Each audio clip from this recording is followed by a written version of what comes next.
What's up, wild people? Welcome back to my channel. If you're new, I'm Alexandria Denise, and as you can see, I'm a busy bee. That's because I'm preparing my soil to fill new pots and beds, and I'm going to show you how to do the same. Like everything these days, the cost of garden soil is not wallet friendly, and it seems pretty silly to me to pay for something we literally walk on every day. With the help of some sources, I was able to connect with local gardeners to find the types of soil needed to make loam soil. If you want to know more, take some notes and let's get to it. Loam or loamy soil. Many plants thrive in it. That's because it's composed of 3 different soils that work in unison to create structure and suitable conditions for microorganisms. Silt soil is the epitome of what many would view as typical dirt. It's not rough in texture. As a matter of fact, when dry, it's powdery, and when wet, it's slippery and smooth. That's because it contains some clay particles, which contributes to the ability to hold water and nutrients. It's not ideal to plant plants in this type of soil alone because of the risk of being waterlogged, but plants can survive in it because it contains some organic matter. Unlike the next ingredient, sand is a type of soil, though not much can live in it alone due to the lack of organic matter, plus it doesn't hold water to the extent of silt. It also dries quickly, holding heat when it's hot, or stays cold in colder weather. Sand helps with drainage and temperature regulation, making it an important ingredient in loam soil. Organic matter, also known as compost. It sounds like a good idea to just stick plants in a pot full of it and call it a day. But compost is comprised of plant and animal tissues that are in various stages of decay. It's exposed to the elements and is slowly being cooked in a pile over time, getting wet, dry, cold, hot, and compressed until it breaks down into soil-like particles. Microorganisms feed on the decay, breaking down nutrients such as nitrogen, carbon, phosphorus, etc., therefore contributing to soil fertility. This makes it the last important ingredient in the recipe. These 3 soil types fraction together as 40-40-20 creates a 100% balanced environment for many plants. 40% silt holds moisture yet locks in nutrients. 40% sand aids in water drainage and temperature regulation so that the 20% organic matter can continue breaking down slowly, fertilizing the soil. So, where on earth did I find these soil types? I had to do a lot of digging, and not just in the dirt. Research and networking to find these resources for free depends on where you live.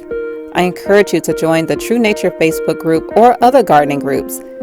Even gardening events, such as seed exchange fairs and garden clubs.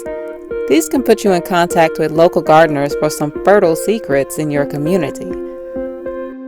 I also looked through Facebook Marketplace for free dirt and came across the ladies of 2 Women in a Wagon here in Atlanta, which is how I got the hookup with the silt soil, which was the hardest of the 3 to find.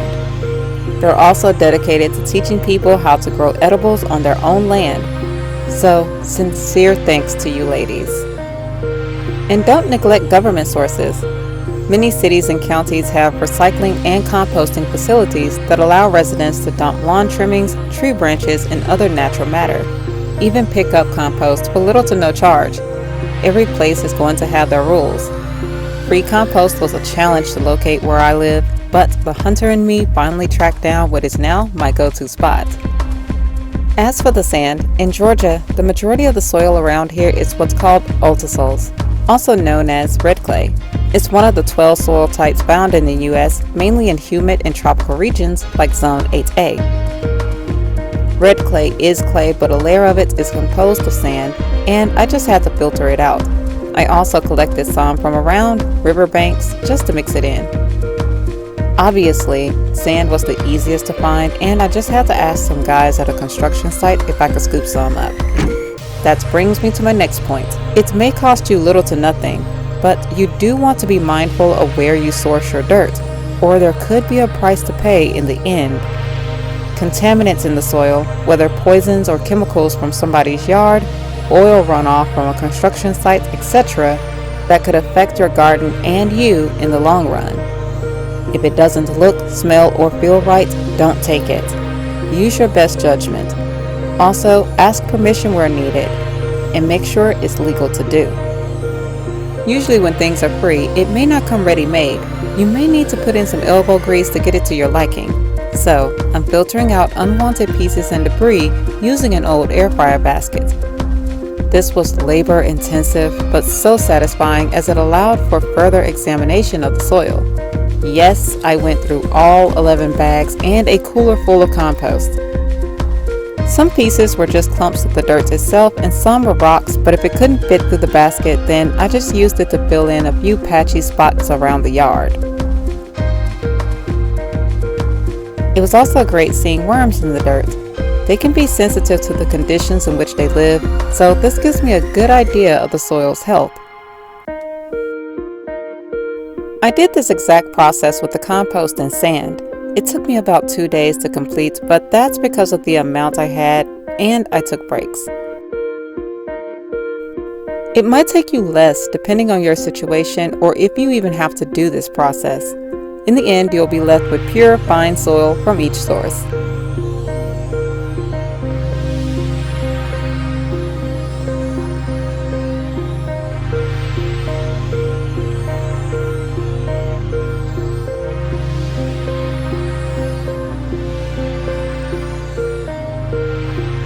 Now for the final and easiest part of the process is the mixing. It's best to do this when the silt soil is moist, not wet. It had rained a day or so before, and when the ground was dry enough, the ladies bagged it in trash bags. I left it in there for about a day or so until I could get to it. Plus, it was hot, so the humidity kept it moist. To get it moist, lightly mist the inside of the bag with water and leave it in the sun to condensate for a few hours. For mixing, the measurement is going to be even for the silt and sand at 40%. You can use a scale if you have one, but the easiest way is to get your piles roughly about the same size as each other. Have a pile slightly half the portion of the 20% organic matter. Too much of one or the other will obviously create imbalance. If this happens, add more of the amount you need little by little to balance it out or take away some.